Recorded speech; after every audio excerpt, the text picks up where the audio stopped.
আমার কাছে ক্ষমতা নাই, আল্লাহর কসম করে বলতেছি, আমার কাছে যদি পলিটিক্যাল পাওয়ার থাকতো আমি রাষ্ট্রীয়ভাবে এদেরকে বসাতাম।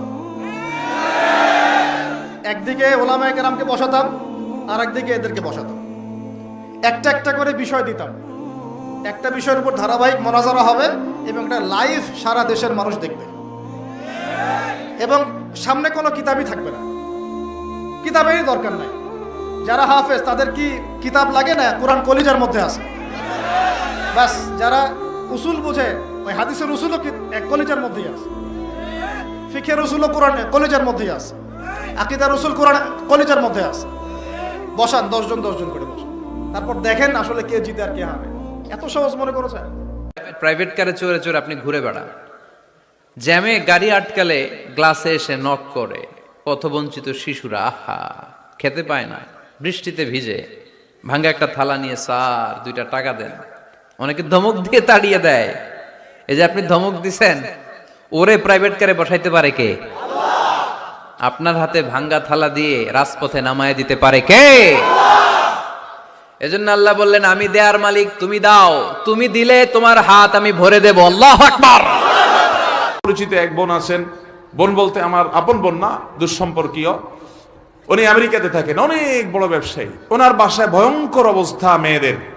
মেয়েরা কোরআন তেলাওয়াত চালাইলে পাগলের মতো হয়ে যায়, কোনোভাবে সহ্য করতে পারে না, বলে যে বন্ধ করো এটা যেভাবেই হোক। এবং হাজার হাজার কোটি টাকার মালিক ওনারা, বাফেলোতে আমেরিকাতে থাকেন। আমাকে বললেন, ভাই কি করা যায়? আমি রুকিয়ার অ্যাপ দিলাম, বলে যে কোনোভাবে তেলাওয়াত শুনতে রাজি না। আমি বললাম যে ওদেরকে যদি বেঁধে রেখে হলেও আপনি কিছুদিন শোনাতে পারেন, দেখবেন ট্রিটমেন্ট হয়ে গেছে। আমাকে গত সপ্তাহ না তার আগের সপ্তাহ যেন কয়েকদিন আগে আমাকে জানালেন যে ভাই আপনি না দেখলে বিশ্বাস করবেন না যে আমার মেয়েরা এখন এতটা স্বাভাবিক হয়ে গেছে যে কোরআন তেলাওয়াত শোনা ছাড়া এখন ওরা ঠিক থাকতে পারে না, কিন্তু প্রথম সহ্য করতে পারতো না। কোন পীর সাহেব, কোন খাজা বাবা কিয়ামতের দিন আপনার আমার উপকারে আসবে না, আসবে না, আসবে না।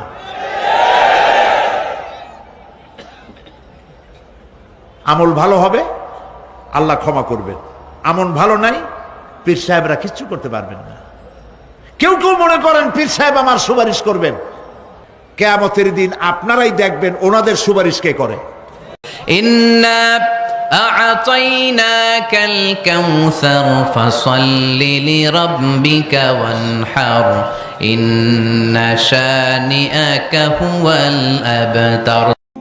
এরপরে নাজাতপ্রাপ্ত বনী ইসরাঈল যাদের প্রতি আল্লাহ পাক রহম করলেন, তাদেরকে নিয়ে মুসা আলাইহিস সালাম এই ফিলিস্তিনের দিকে এগিয়ে যাচ্ছিলেন। যেতে যেতে আল্লাহ রাব্বুল আলামিন তাদেরকে একটা আদেশ করলেন যে ওই বাইতুল মুকাদ্দাসে এখন আমালেকা সম্প্রদায়ে বসবাস করছে।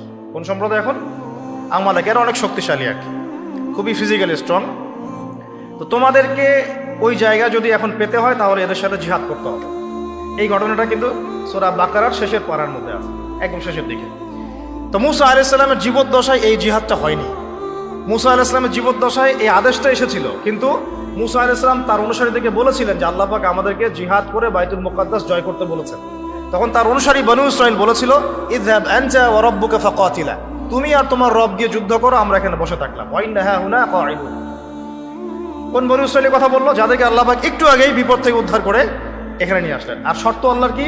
ওয়া ইন উদ্তুম উদনা, ঠিক থাকলে ঠিক, বেঠিক থাকলে বেঠিক।